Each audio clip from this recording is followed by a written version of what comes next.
The dark side of helping others. 10 surprising ways it can harm you. Zen Buddhist teachings. What if I told you that your desire to help others is slowly destroying you?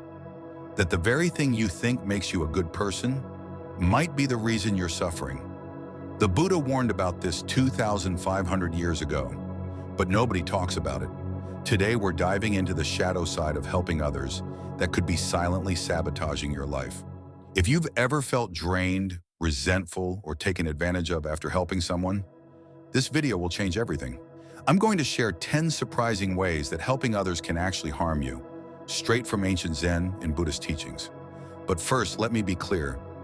This isn't about becoming selfish or stopping your compassion. This is about understanding the difference between wise compassion and destructive helping. Because here's the thing, even the Dalai Lama says, if you want to help others, you must first ensure you're not drowning yourself. So if you're ready to discover why your helping might be hurting you and how to fix it, let's begin. 1. The Savior Complex. In Buddhism, this is called spiritual pride, and it's deadly. You see, when we help others to feel important, needed, or morally superior, we're not actually helping. We're feeding our ego. The Buddhist text, the Lotus Sutra, warns that this helping creates more suffering, not less. Think about it. Have you ever felt a rush when someone thanked you for your help? That rush? That's your ego getting fed. And like any addiction, you need bigger hits to feel satisfied. The dark side? You start unconsciously seeking out people to save because you need that validation. You become addicted to being needed. And that's not compassion, that's spiritual materialism. 2. Enabling weakness. Number 2, you're actually making people weaker. Zen Master Huang Po taught that true compassion sometimes looks cruel. When you constantly rescue others from their problems, you rob them of the opportunity to grow stronger. It's like a butterfly struggling to emerge from its cocoon. If you help by cutting the cocoon open, the butterfly will die because it needed that struggle to develop strong wings. The Buddha called this idiot compassion, helping that feels good but ultimately harms. Every time you solve someone's problem for them, you're sending the message, I don't believe you're capable of handling this yourself. And guess what happens? They start believing it too. 3. The projection trap. Number 3, you're projecting your own pain onto others. This one is deep. Buddhist psychology teaches that we often help others in the way we wish we had been helped. Sounds good, right? Wrong. When you're constantly trying to fix others, ask yourself, what part of me am I trying to heal through them? Zen teaches us that everything we see in others is a reflection of something within ourselves. So that person you're desperately trying to help, they may represent a wounded part of you that you haven't yet faced. The danger? You become obsessed with fixing them because subconsciously you're trying to fix yourself. But it never works because you're not addressing the real wound, the one inside you. 4. Energy vampirism. Number 4, you're becoming an energy vampire magnet. The law of attraction isn't just New Age fluff. It's ancient Buddhist wisdom. What you focus on expands. When you position yourself as someone who solves problems, you attract people with problems. But here's what nobody tells you. Some people don't want solutions. They want attention. They want someone to dump their emotional baggage on.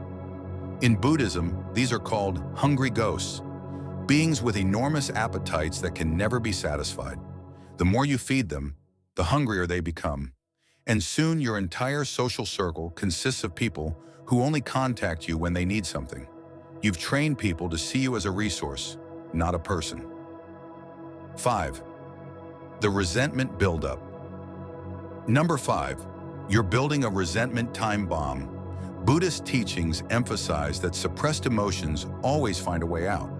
When you help others while ignoring your own needs, you're storing up resentment like pressure in a volcano. Let's be honest. Have you ever helped someone and then felt bitter when they didn't appreciate it enough? Or when they asked for help again? That's resentment talking. The Buddha taught that resentment is like holding a hot coal with the intent to throw it at someone else. You're the one who gets burned. And here's the twisted part. you'll start to hate the very people you're trying to help. You'll feel guilty about it, which makes you help more, which builds more resentment. It's a vicious cycle. 6. Boundary dissolution. Number 6. You're losing yourself completely. In Zen, they talk about the importance of having a clear sense of self before you can truly help others. But when you're constantly focused on other people's problems, your own identity starts to dissolve. You become defined by your usefulness to others. Your self-worth depends on how much you can give. You stop knowing where you end and others begin. The Zen master Dogen taught that this is a form of spiritual suicide. You're erasing yourself in the name of helping others. But how can an empty cup fill another cup? The result? You wake up one day and realize you don't even know who you are anymore. Your entire identity is wrapped up in being the helper. 7. The Martyr Syndrome. Number 7. You're addicted to suffering. This might be the hardest one to hear. In Buddhism, there's a concept called dukkha addiction, being addicted to suffering because it gives your life meaning. When you're constantly sacrificing for others, you feel noble, important, like your suffering serves a higher purpose. But the Buddha taught that unnecessary suffering isn't noble, it's ignorant. You start to unconsciously create drama in your life because, without problems to solve, who would you be? You become terrified of peace because conflict gives you purpose. The dark truth: you're not helping others. You're using their problems to avoid dealing with your own emptiness. 8. The expectation trap. Number 8. You're setting invisible contracts. Buddhist teachings warn against conditional giving, helping others while secretly expecting something in return. Even if you don't realize it, you're keeping score. You help someone and unconsciously expect gratitude, loyalty, or reciprocity. When you don't get it, you feel cheated. You think, after everything I've done for them. But the Buddha taught that true compassion expects nothing in return. If you're expecting something, you're not helping. You're making a business transaction. The problem? Most people never agreed to your invisible contract, so you end up feeling betrayed by people who never knew they owed you anything. 9. The Superiority Complex. Number 9, you're developing a God complex.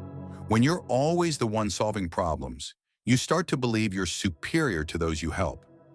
In Buddhist terms, this is called spiritual pride, thinking you're more evolved because you're the giver, not the receiver. But Zen teaches that the helper and the helped are equal. The person asking for help is giving you an opportunity to practice compassion.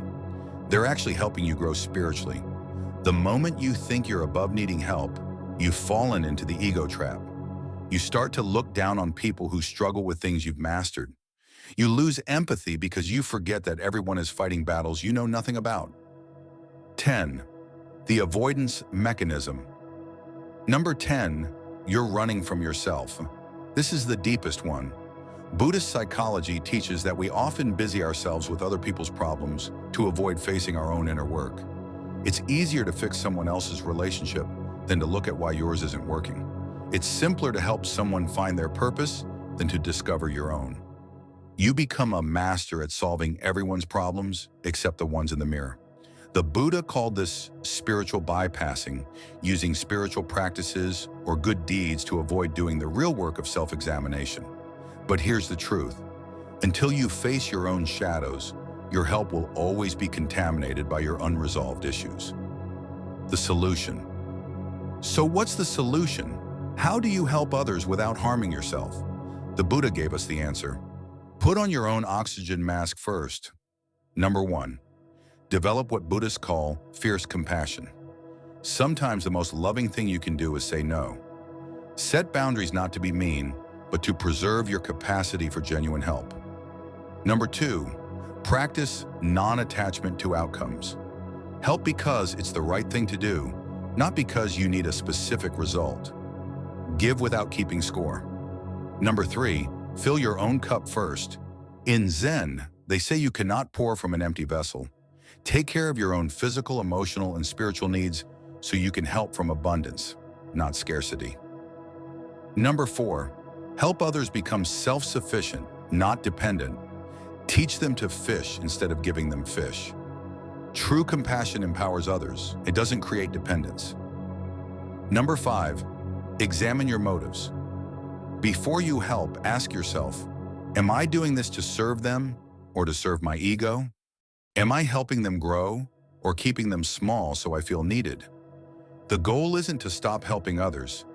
It's to help from a place of wisdom rather than wound. If this video opened your eyes to the shadow side of helping, I want you to do something right now. Take a moment to reflect.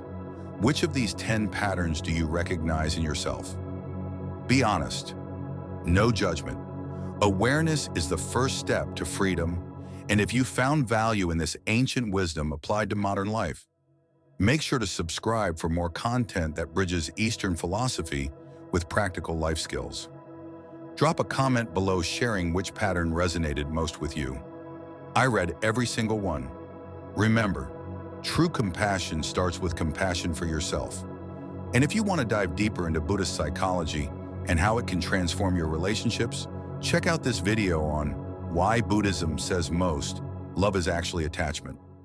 It's a game changer. Until next time, practice wise compassion.